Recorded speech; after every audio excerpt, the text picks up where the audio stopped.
Amados, nós vamos abrir a palavra de Deus no livro dos Cânticos, do Cântico dos Cânticos, ou Cantares, capítulo 4. Por gentileza, abra sua Bíblia comigo nesse texto. Cântico dos Cânticos, capítulo 4. E vamos ler a partir do verso 7. Alguns versos deste capítulo 4, começando com o verso 7. Lido o texto, por favor, mantenha a sua Bíblia aberta, o seu smartphone aí no texto bíblico. É uma fala do marido à sua amada, e ele diz assim: tu és toda formosa, querida minha, e em ti não há defeito. Versículo 9: arrebataste-me o coração, minha irmã noiva minha, arrebataste-me o coração com o só dos teus olhares, com a só pérola do teu colar. Verso 10: que belo é o teu amor, ó minha irmã noiva minha, quanto melhor é o teu amor do que o vinho e o aroma dos teus ungüentos, do que toda sorte de especiarias. Verso 11: os teus lábios, noiva minha, destilam mel, mel e leite se acham debaixo da tua língua, e a fragrância dos teus vestidos é como a do Líbano. Verso 12: jardim fechado és tu, minha irmã, noiva minha, manancial recluso, fonte selada. Finalizando com o verso 15: és fonte dos jardins, poço das águas vivas, torrentes que correm do Líbano. Bom, eu quero falar sobre o casamento. Quantas pessoas que estão aqui que já são casadas? Levanta a mão. Obrigado. Os solteiros que pretendem casar, levanta a mão. Ok. Os que estão quase desesperados, mas têm esperança ainda, levanta a mão. Eu escrevi um livro sobre casamento, e o título do livro é Casados e Felizes. E eu recebi uma batelada de e-mails com o seguinte teor: eu não sabia que o senhor já estava escrevendo sobre ficção.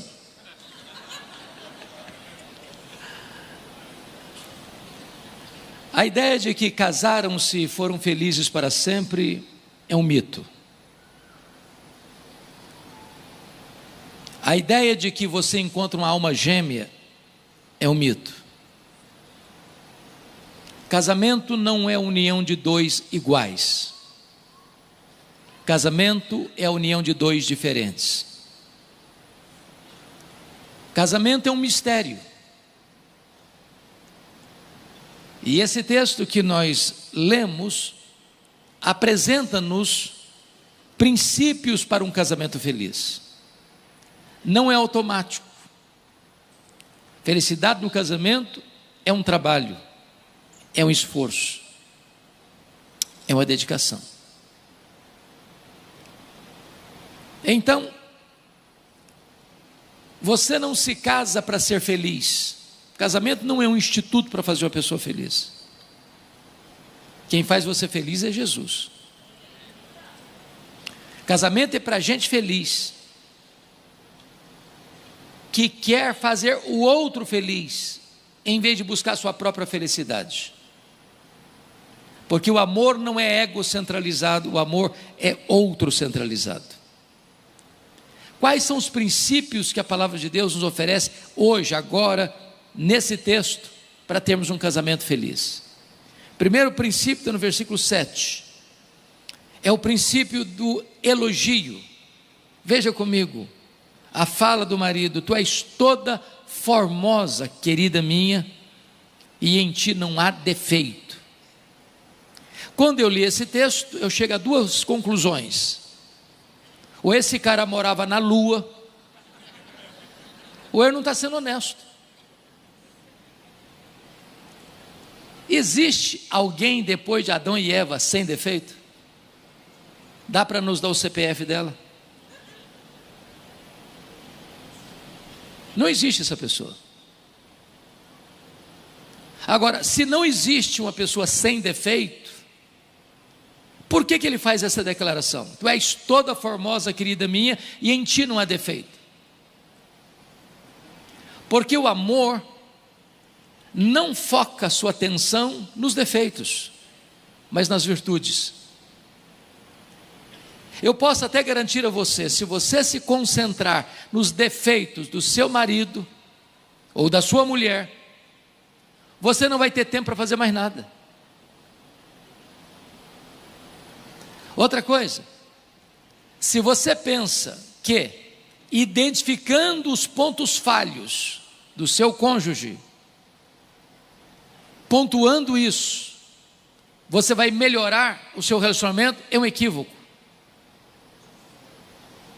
Você vai melhorar o seu casamento se você concentrar nas virtudes, acentuar as virtudes.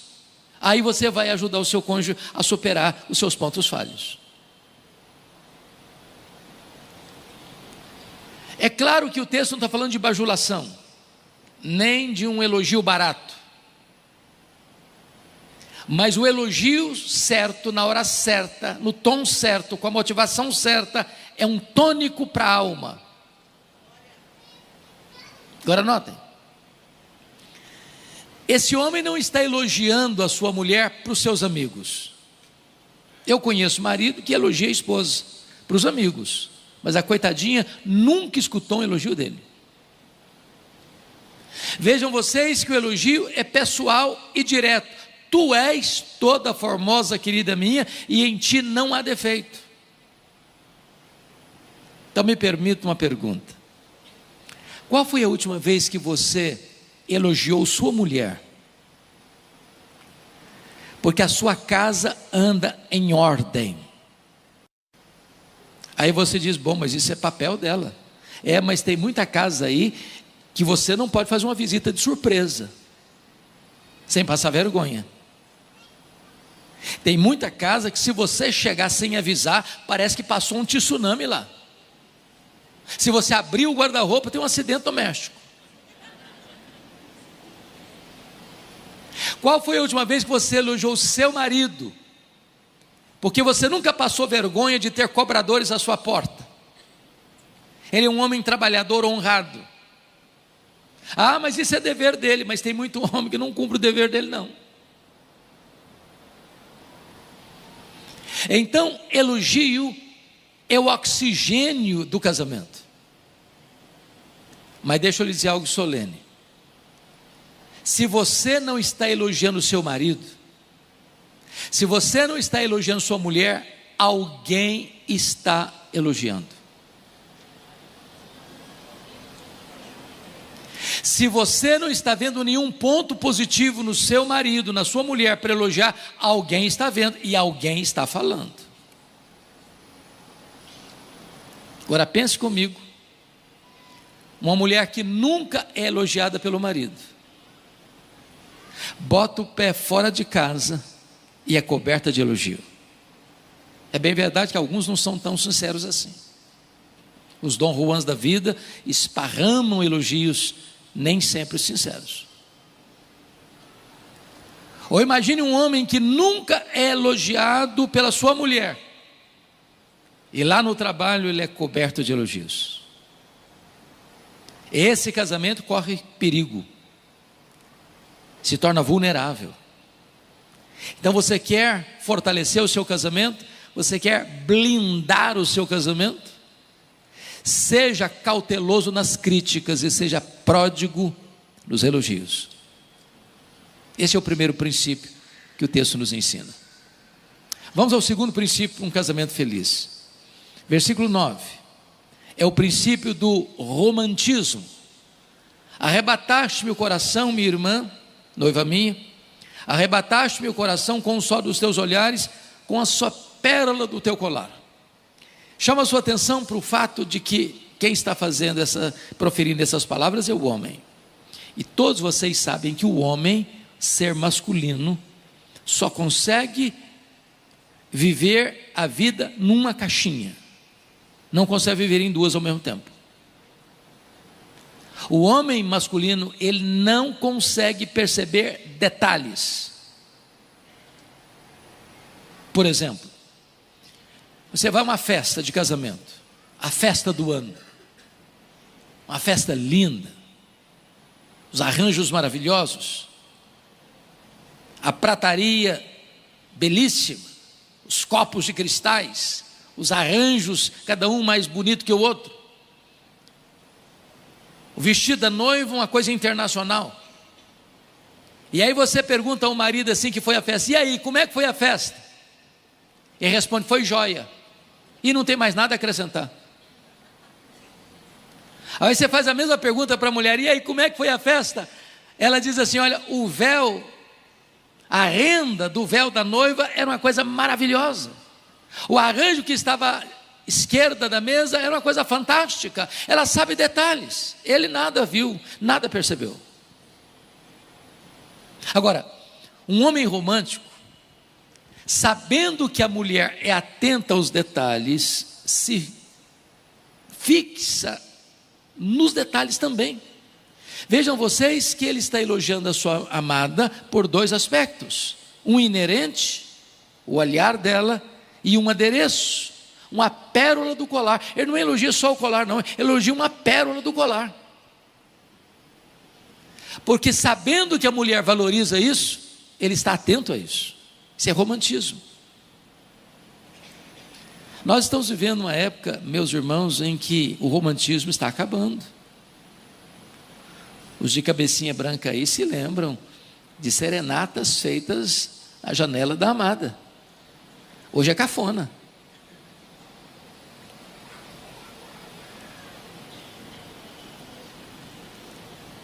Hoje parece que não se manda flores mais.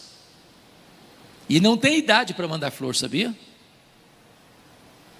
Eu li uma história há pouco tempo, o pastor Marcos me emocionou muito, de um senhor que era o mais fiel cliente da floricultura do seu bairro.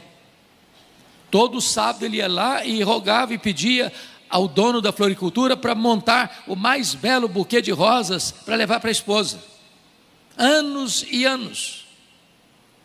Até que um dia o dono da floricultura, não conseguindo conter a curiosidade, disse: rapaz, a sua mulher deve ser a mulher mais feliz do mundo, que eu não conheço ninguém aqui na região que seja tão frequente em presentear a esposa com as rosas mais bonitas da minha floricultura. E o velho, já de cabelos brancos, respondeu: não, a minha mulher nem sabe quem sou eu. Falei: como assim? Ela está no estágio bem avançado do Alzheimer. Ela não sabe quem sou eu mais. E ele diz: mas se a sua mulher não sabe quem é você, para que você leva flor para ela todo sábado?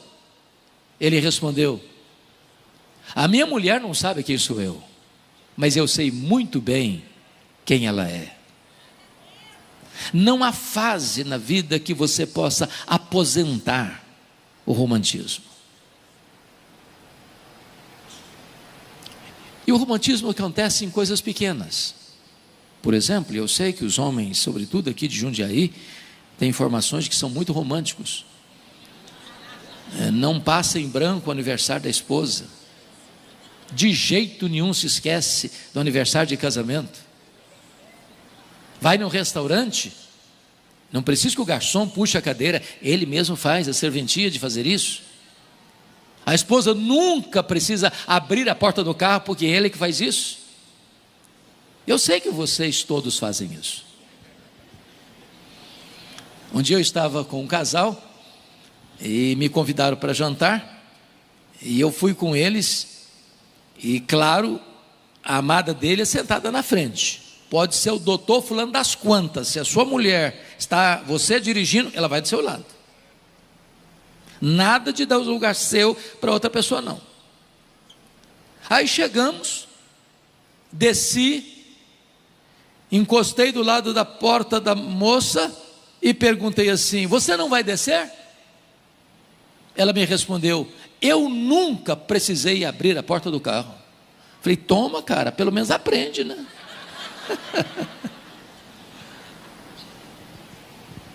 Romantismo. E eu vou lhe dizer que essas coisas podem se perder, sabia? Eu conheço casais, talvez vocês também, que não conseguem mais abraçar em público. Eu conheço casal que dar um beijo em público vira feriado nacional. Acabou. Caiu na rotina. E não tem nada mais perigoso para a saúde do casamento do que rotina. Trabalho, casa, casa, igreja, igreja, casa, casa, escola, escola, casa, casa, trabalho, trabalho, igreja, e essa rotina, mês após mês, ano após ano, década após década, o casamento entrou numa zona neutra, cinzenta, de rotina. Tem hora que você precisa, não importa a sua condição financeira, dizer, hoje eu vou fazer uma loucura, vou no melhor restaurante um dia aí, eu vou em São Paulo, no lugar mais chique lá, e vou ter uma noite especial com a minha mulher. É isso mesmo.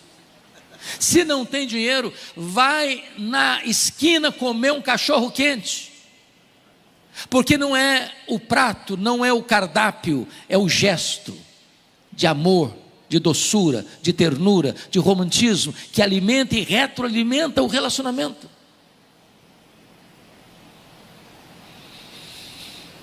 Terceiro princípio, confira comigo o versículo de número 10. Que belo é o teu amor, ó minha irmã, noiva minha, quanto melhor é o teu amor do que o vinho, o aroma dos teus ungüentos, que toda sorte de especiarias. O princípio aqui é o princípio do amor. E o que é amor? Quem já leu As 5 Linguagens do Amor, de Gary Chapman aqui? Muitos já leram. Vale a pena você ler. Gary Chapman diz que a palavra amor não significa a mesma coisa para todo mundo. Tem gente que só se sente amada quando escuta eu te amo. Tem outra pessoa que só se sente amada quando você presta algum serviço de ajuda, por exemplo, lavar a louça do jantar. Tem outra gente que só se sente amada se você dedica tempo, muito tempo. Tem outra pessoa que só se sente amada com abraço, com beijo, com amasso, com toque. Tem outra gente que só se sente amada com cartão de crédito. Tem hora que você tem que fazer uma loucura, falar, minha filha, leva o cartão e eu vou ficar orando aqui, que Deus te dê consciência.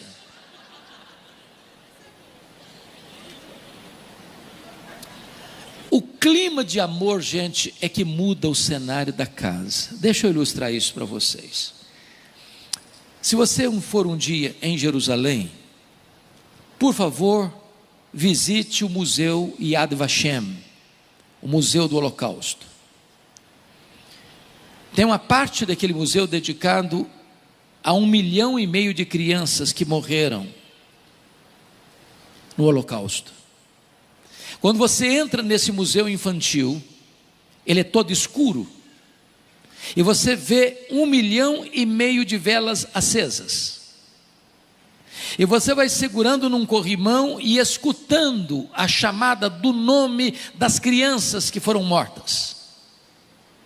É claro que não tem 1,5 milhão de velas acesas, tem 5 velas acesas, mas num jogo de espelhos, você vê 1,5 milhão de velas acesas. Isso me remete a uma lenda, a lenda da casa dos 10.000 espelhos. Conta a lenda que um cachorrinho serelepe, faceiro e alegre caminhava pela rua da cidade, onde estava a casa dos 10.000 espelhos, e entrou nesta casa e ficou encantado, porque ele viu 10.000 carinhas sorrindo para ele. E ele disse, esse é o melhor lugar do mundo, eu vou sempre voltar aqui. Por outro lado, nessa mesma rua, caminhava um cachorrinho rabugento, de mal com a vida, arreganhando os dentes para quem aparecia para ele, e entra na casa dos 10.000 espelhos e fica chocado. Ele viu 10.000 carinhas rosnando para ele, e disse, esse é o pior lugar do mundo, eu nunca mais vou querer voltar aqui. A lenda é autoexplicativa. Não reclame da sua casa. A sua casa é o seu reflexo. A sua casa tem a sua cara. Se você é uma pessoa amável, amorosa, a sua casa é regada por alegria, por prazer, por contentamento, por amizade, por diálogo, por afeto. Mas se você é uma pessoa ranzinza, amarga, reclamilda, se você é uma pessoa que está sempre amargo, de mal com a vida, a sua casa vai ter um ambiente pesado. Me permita ilustrar isso de outra maneira mais simples. Havia um cidadão que era vendedor ambulante. E agora só os acima de 50 vão entender o que eu vou falar. O cidadão que andava vendendo seus produtos, com a mala nas costas, foi numa sapataria comprar um sapato Vulcabras. Gente, só acima de 60 sabe o que é sapato Vulcabras. Pensa num sapato bom. Aí ele chegou e perguntou assim: tem sapato Vulcabras? O atendente: tem, sim, senhor. Todo vendedor de sapato não erra o ponto. Ele olhou para o pé do cara, trouxe um 38, um 39, um 40 e um 41. O número do cidadão era 40. Ele dizia: eu quero ficar com 38. Aí o vendedor: não, mas 38 é apertado, não vai dar não. Não, mas eu quero 38. Aí calçou, os dedinhos ficaram enrugados. Não, mas eu vou ficar com 38 mesmo. O cara não entendeu nada, ele já saiu caminhando com um sapato novo. Passado um ano, o mesmo vendedor vai à mesma sapataria, procura o mesmo vendedor: tem sapato Vulcabras? Fala: rapaz, tem, e o seu número é 40. Não, mas eu quero um 38. Rapaz, você é maluco? Botou, ficou com os dedos tudo enrugado, saiu com 38. Passado mais um ano, volta na mesma sapataria, procura o mesmo vendedor, diz: tem Vulcabras? Tem, e o seu número é 40. Mas eu quero um 38. Fala: ah, não, você vai ter que me explicar isso, não é possível. Mas você quer que eu explique? Eu quero que você me explique, eu não estou te entendendo. Sabe por que eu uso 38? Rapaz, eu tenho tanto aperto na vida, eu tenho tanta dificuldade na vida, eu tenho tanto sufoco na vida, que o único alívio que eu tenho na vida é chegar em casa e tirar esse sapato. Se eu não tiver pelo menos esse alívio, eu não tenho alívio nenhum quando eu chego em casa. Dá uma olhadinha se o seu marido não está usando sapato apertado. A sua casa precisa ser um ambiente de amor. Agora, me permita dizer isso. Quem ama tem 3 atitudes. Primeiro, quem ama, declara que ama. Qual foi a última vez que você disse para o seu marido, para a sua mulher: eu te amo? Segundo, quem ama, tem tempo para a pessoa amada. Quando você diz eu não tenho tempo, você está dizendo não é prioridade, não é importante.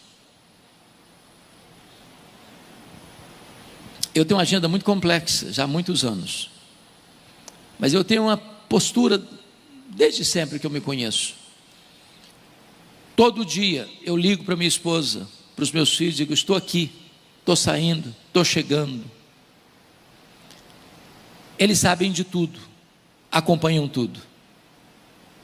E todos no meu trabalho sabem disso. Telefone tocou, é da minha casa, eu atendo na hora.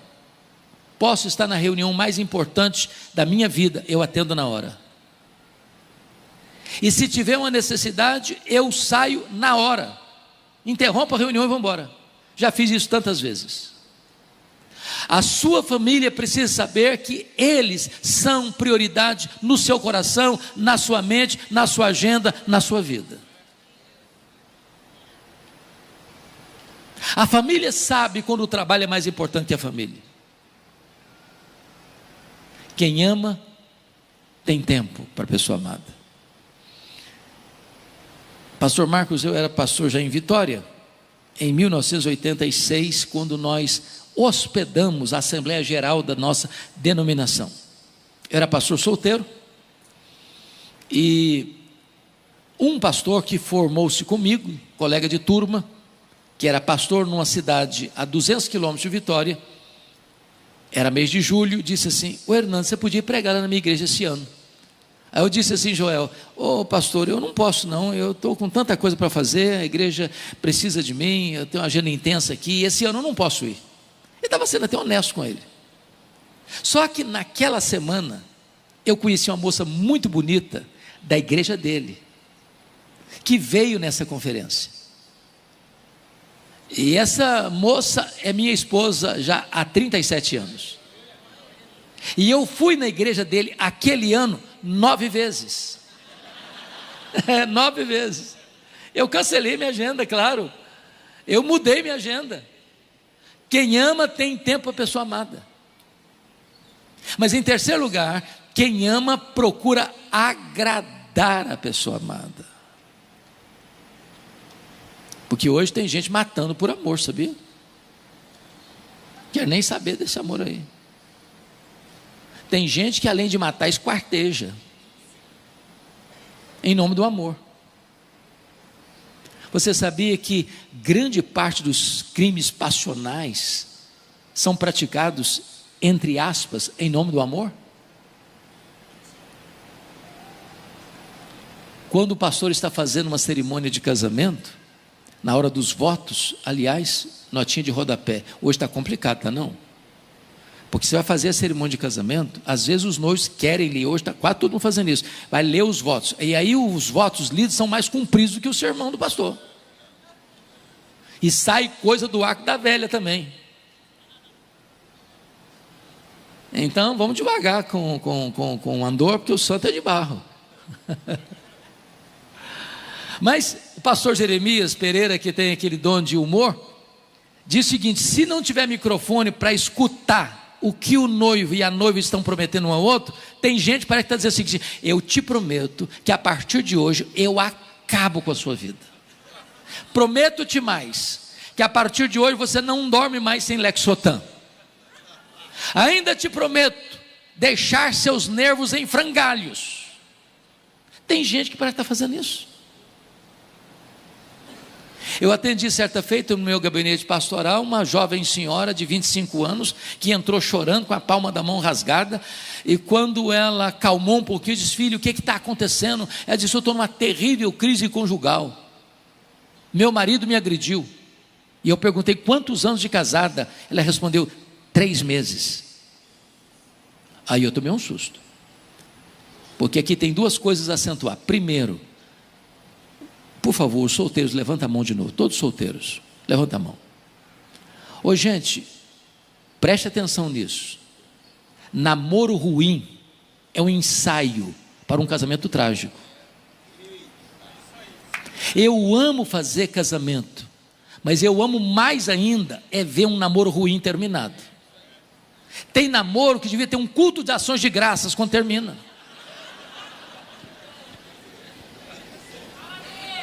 Porque não dá para entender a pessoa ter um namoro turbulento, complicado, briga todo dia, chega em casa com a cara amarrotada, cheia de lágrimas, atende um telefonema de meia hora e termina o telefonema chorando, e achar que vai casar e vai dar tudo certo. Segunda nota de rodapé: desculpem da franqueza, porque tem pai que acha que pai e mãe não devem interferir no namoro de filho. Eu acho que deve. Eu acho que deve. E eu vou lhe dizer que quando pai e mãe interferem no namoro de filho, os filhos não ficam felizes não, sabiam? Eles ficam emburrados. Entram para o quarto, tranca a porta e passam uma semana sem falar nada. Mas chorar não mata filho não, mas casamento estragado e ruim mata filho. Então você pai, você mãe, faça o favor de olhar bem o namoro de seus filhos, e se preciso for, dá um tapa na mesa. Está na hora de terminar com esse negócio. E mais tarde esses filhos vão te agradecer de todo o coração. Porque quem ama procura agradar a pessoa amada. Vamos a um outro princípio. Olha comigo o versículo de número 11.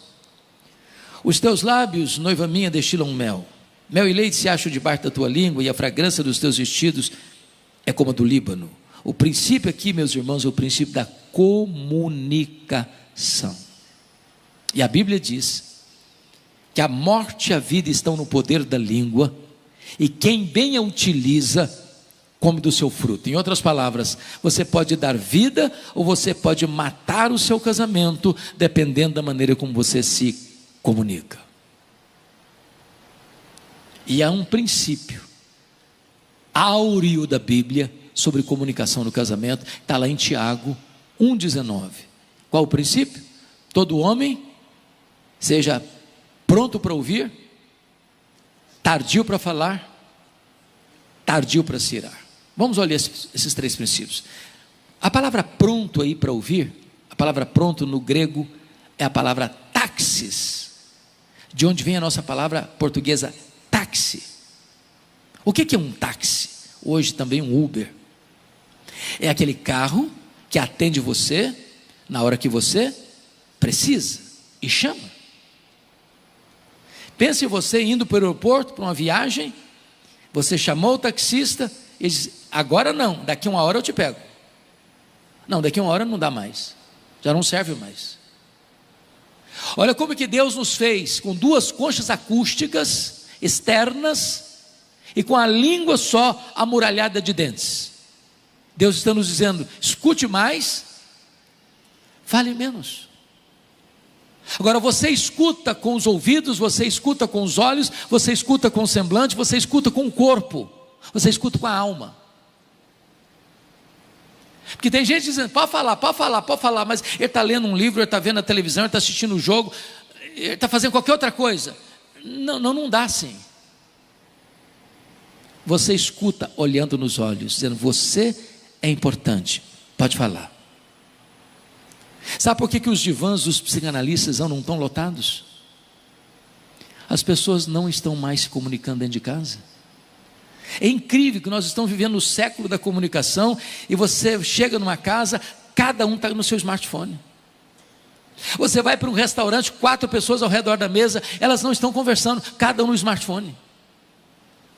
Nós estamos vivendo a morte do diálogo, a morte da comunicação no mundo da comunicação. Pronto para ouvir. Segundo, tardio para falar. A palavra tardio no grego, a palavra brades, significa lerdo, devagar, quase parando.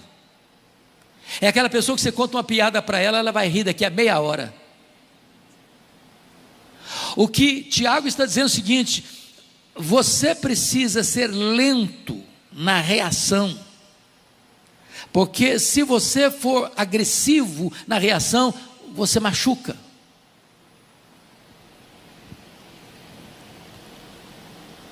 Então é melhor você morder na língua. Você está nervoso? Vai dar uma volta. Porque se você responder à provocação no mesmo tom, ou levantar a voz e disputar quem fala mais alto, já perdeu a razão. Tardio para falar. Deixa eu ilustrar de maneira muito simplória. Eu sou criado na roça, na região rural, mas numa roça que não tinha nem estrada, nem carro, nem luz elétrica, nem médico. Então fui criado com remédios caseiros. E a minha mãe fazia uns purgantes que só Jesus na causa, que era horrível de beber, e ela ficava no seu pé, enquanto não bebesse a última gota, não largava. Nós chamávamos de garrafada. E aí um cidadão começou a ganhar dinheiro com garrafada, mas não era garrafada para tratar de doenças físicas não, de doenças emocionais, e aí transferiu-se para lenda. Aí um cidadão que estava com uma crise conjugal enorme, foi nesse cara e disse, rapaz, eu sei que você tem uma garrafada aí, que resolve o problema, e resolve mesmo, então eu quero comprar uma. Quanto custa? É tanto. Mas é caro demais. Você dá um desconto? Não dou desconto não, mas tem uma coisa, garanto que funciona, e se não funcionar, eu devolvo o dinheiro. O cara falou, então eu quero. Agora como é que funciona isso? Como é que eu uso esse trem? O cara falou, olha o seguinte, quando o clima ferver, quando a discussão pegar fogo, quando a situação ficar horrível, vai lá e toma um gole. Mas só um detalhe, põe na boca, não engole não, aguenta na boca, aguenta, quando o clima acalmar, aí engole que vai funcionar.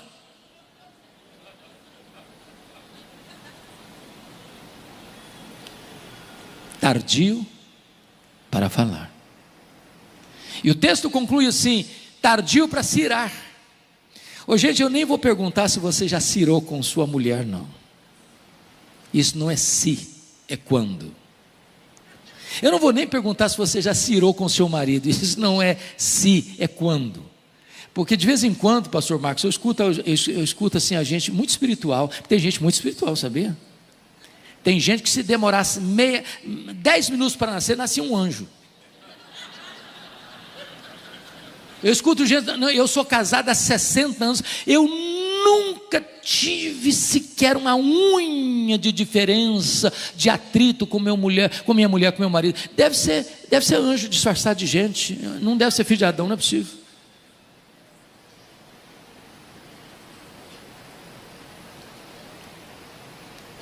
Tem 2 problemas com a ira.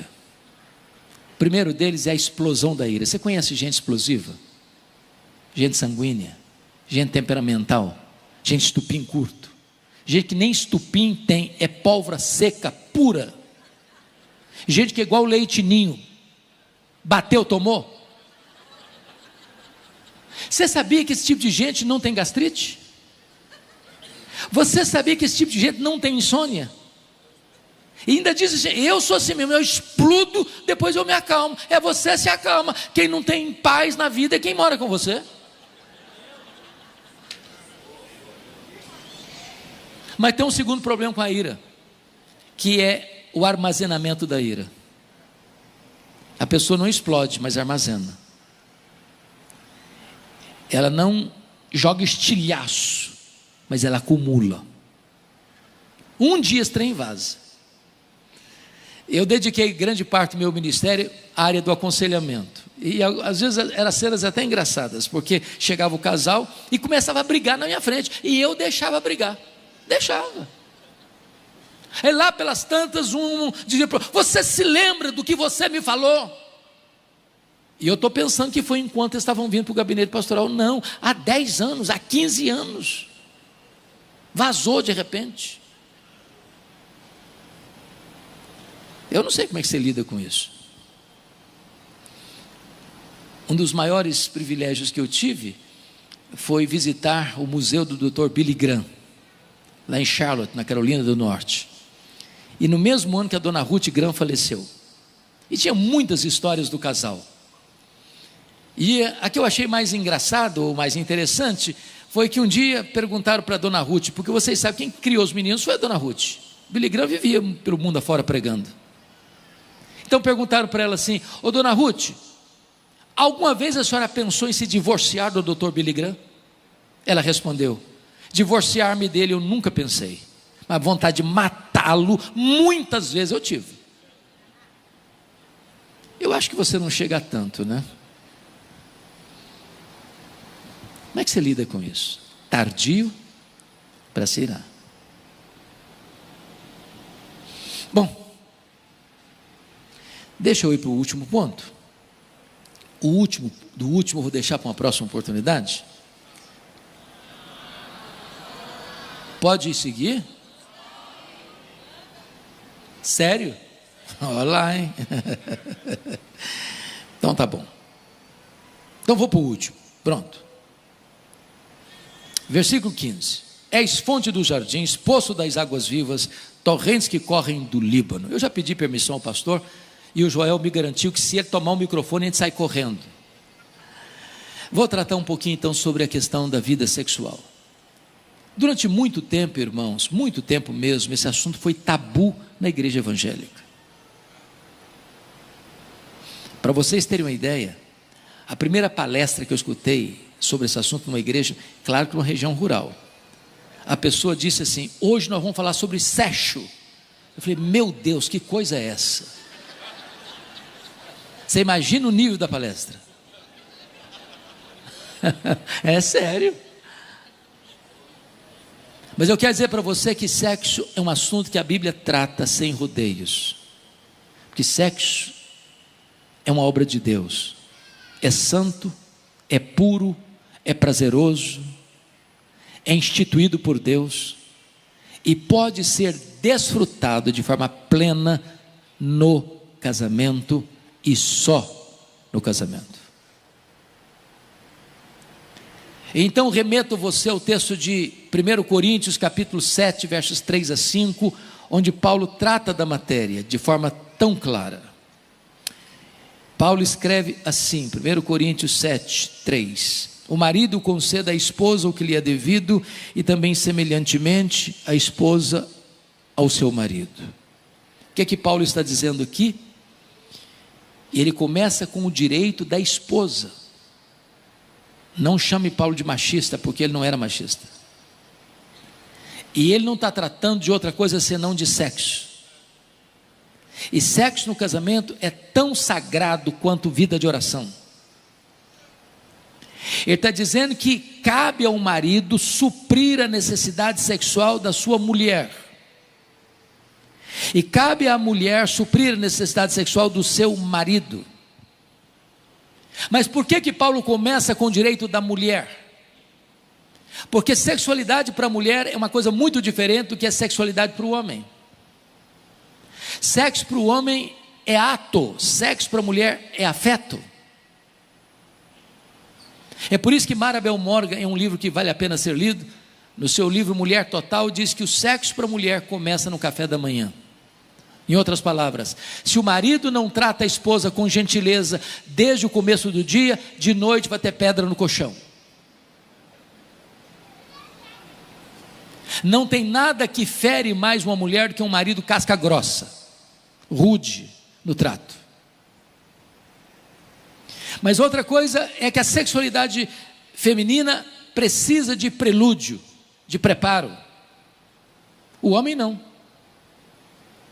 O homem pode acabar de brigar com a mulher, 2 minutos depois já está pronto para uma relação sexual 5 estrelas.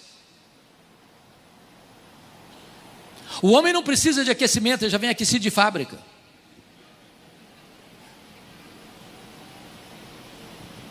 Agora, quando dizem que a mulher é o sexo mais frágil, não acredite nisso. A Bíblia não diz isso, que a mulher é o sexo mais frágil. A mulher é o vaso mais frágil, mas é o sexo mais forte. Alguém já comparou de forma muito simplória que a mulher é como fogão a lenha e o homem é como fogão a gás. Fogão a gás você ligou, pegou. Fogão a lenha, você precisa botar lenha, precisa soprar. Agora, quando pega fogo, assa pão o dia inteiro. O homem só consegue um round e desmaia. Ela avança para ganhar a medalha de ouro. O homem é mais frágil na dor, já sabia disso? A dor está vindo lá na esquina, o homem já está gemendo. Então Paulo está dizendo que o marido precisa entender a complexidade da sexualidade feminina e atender a necessidade dela. Porque do contrário, desculpem da expressão, mas vocês vão entender, tem homem que não quer jogar os 90 minutos e decidir o jogo nos pênaltis. Está claro ou precisa botar a legenda?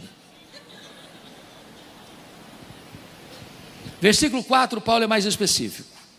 A mulher não tem poder sobre o seu próprio corpo e se o marido, e também, semelhantemente, o marido não tem poder sobre o seu próprio corpo e se a mulher. O que Paulo está dizendo aqui?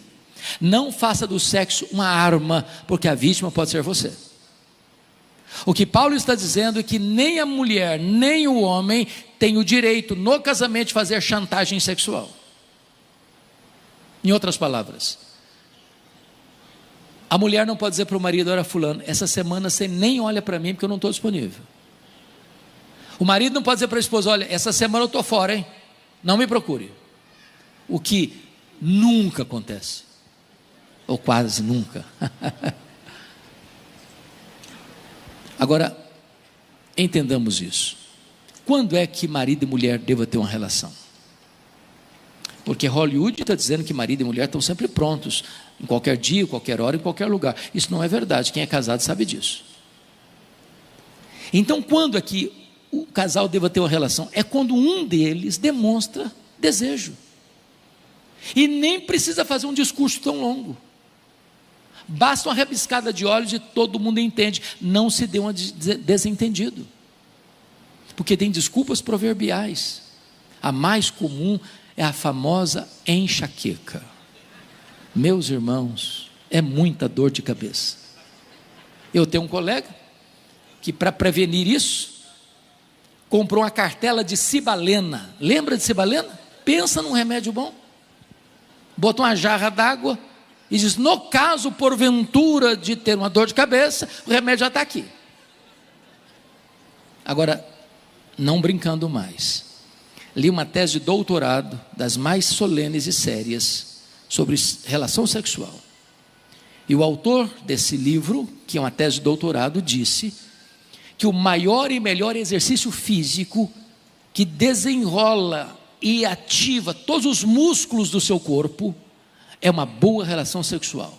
Corresponde a uma caminhada de 2 quilômetros. Em outras palavras, em vez de você ficar dando volta no quarteirão, faça o favor de fazer o dever de casa, que vai ter até economia na academia. É bom e Deus manda. Mas vamos ao versículo 5, para encerrar. Paulo diz assim: não vos priveis um ao outro, salvo talvez por mútuo consentimento, por algum tempo, para vos dedicardes à oração e novamente vos ajuntardes, para que Satanás não vos tente por causa da incontinência. Preste atenção aqui. Há uma ordem divina, apostólica: não vos priveis um ao outro. Em outras palavras, sexo antes do casamento é pecado. Está lá em 1 Tessalonicenses capítulo 4. Sexo fora do casamento é pecado. Está lá em Provérbios 6:32. Sexo no casamento é ordenança divina. De tal maneira que ter sexo antes do casamento é pecado, ter sexo fora do casamento é pecado, não ter sexo no casamento é pecado. É uma ordem de Deus. Se eu tivesse numa igreja pentecostal, eu já tinha escutado um glória a Deus agora.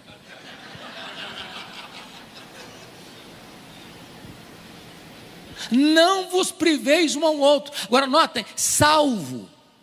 E aí entra uma palavra muito importante: talvez. Então vamos tirar o talvez do texto para ver como é que fica. Não vos priveis um ao outro, salvo por mútuo consentimento. Se tivesse assim, então marido e mulher podiam, ao longo da jornada, tomar uma decisão: chega, não queremos mais, já fizemos muito, não tem necessidade mais, vamos parar. Estavam parados. Mas o Espírito Santo, que inspirou o apóstolo Paulo a escrever, conhecendo a nossa natureza humana, coloca um talvez. Então deixa eu ilustrar. Um dia chegou no meu gabinete pastoral, lá em Vitória, um casal de 60 anos, aproximadamente. Disse: pastor, nós queremos ir aqui para a igreja. E eu falei: que bom que vocês estão vindo aqui, vocês são bem-vindos, vocês são muito bem acolhidos aqui. Mas a mulher disse: mas tem uma coisa. Eu sabia que tinha uma coisa, sempre às vezes tem uma coisa.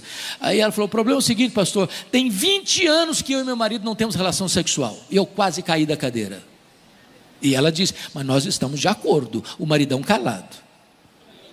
Coitado. Aí eu disse para o casal assim: olha, vocês têm idade. Eu era muito jovem na época. Vocês têm idade de ser meus pais. Mas eu preciso dizer para vocês que vocês estão errados. Nem sempre quando marido e mulher estão de acordo, eles estão certos, não.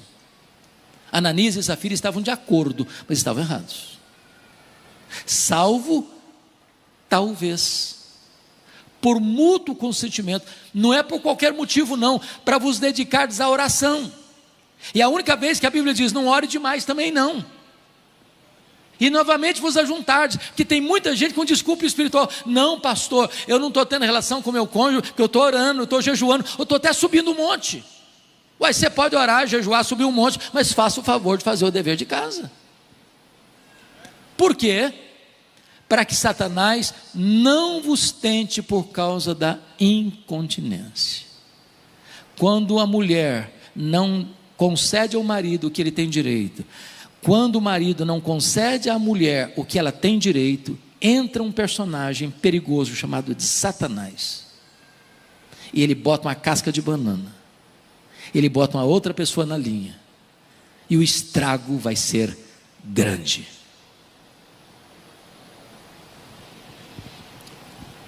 deixa eu concluir com 2 pontos. Sabe um problema sério que tem nos casais, mesmo evangélicos? É que nós, via de regra, não conversamos sobre vida íntima um com o outro.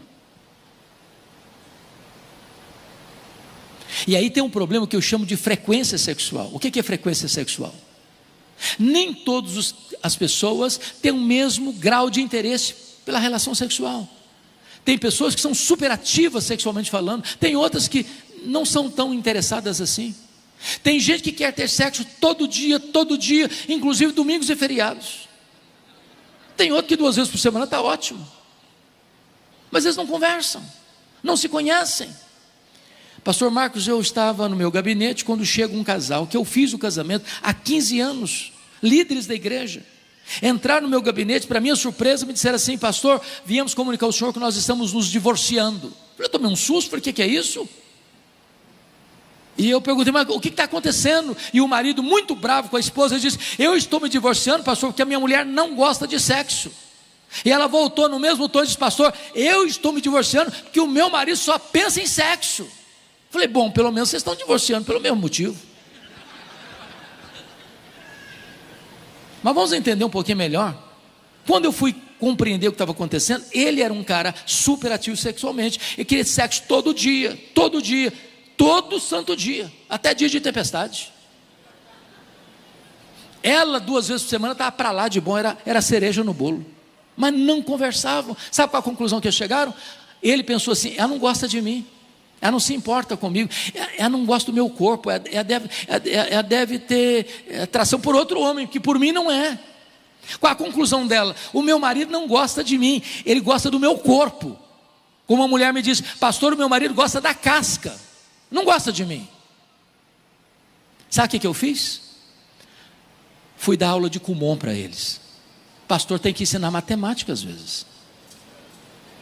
Eu disse: meu filho, vamos entender isso aqui.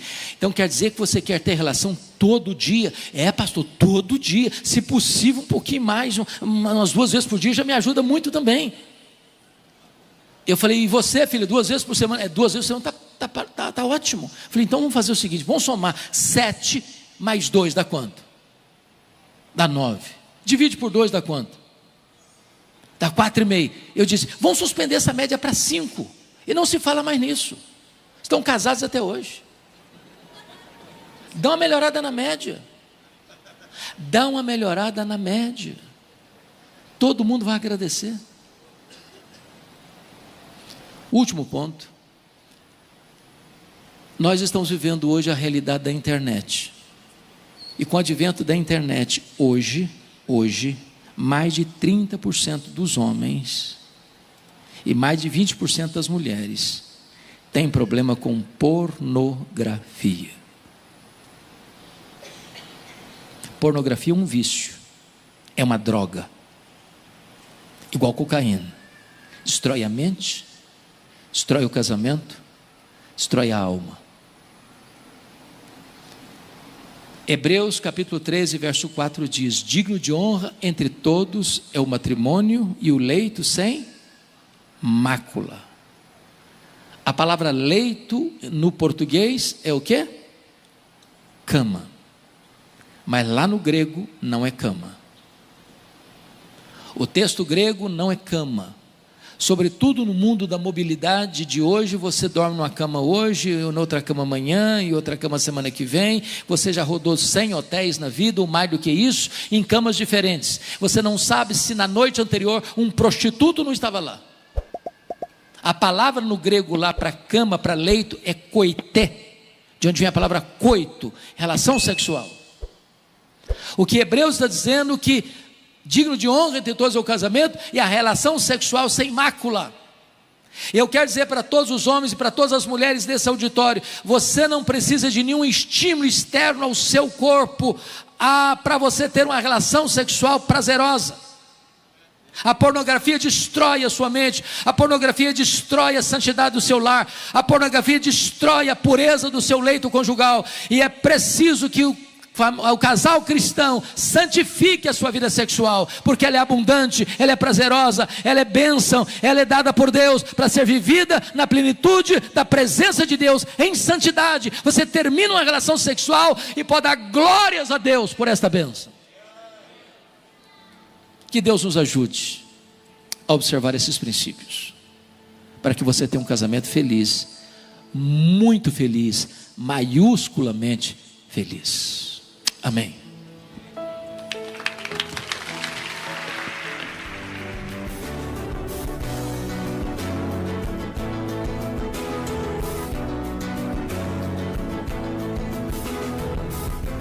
Palavra da Verdade, com Hernandes Dias Lopes.